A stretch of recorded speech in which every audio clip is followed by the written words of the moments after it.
Let's talk about two movements in this video, the dumbbell side bend and the QL.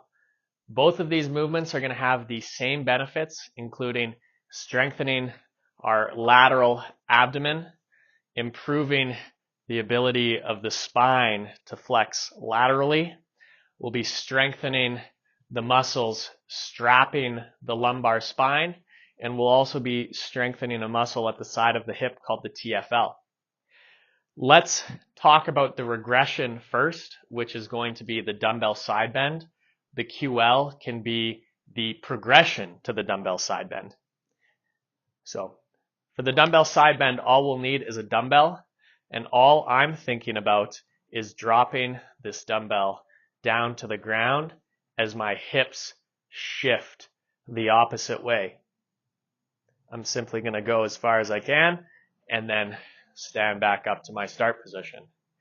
Reach down to the ground, hips shift the opposite way, and then stand back up.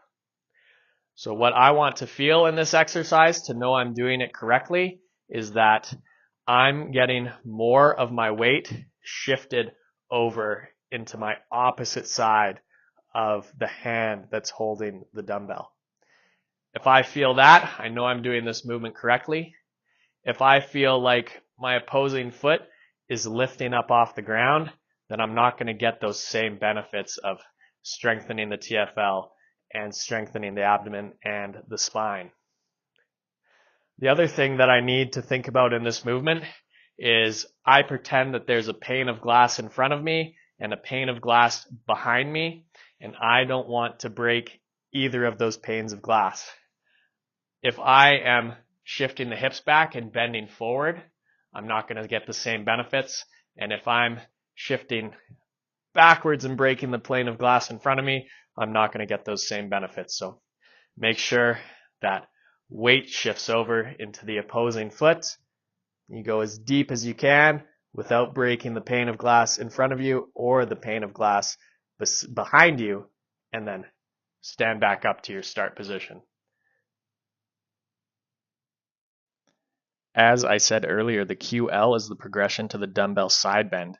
You can see that I set up with my leg that is resting on the pad is behind me, and my leg furthest away from the pad is in front of me. The most regressed form of this movement will be with my arm by my side. That makes it so I don't have to lift quite as much as my own body weight in this movement pattern. If I want to progress it, I will go hand behind my head, now lifting a little bit more of my own body weight in this movement. If I can do this and this remains pain-free, I can progress it a little bit further where I can start loading this exercise with a dumbbell.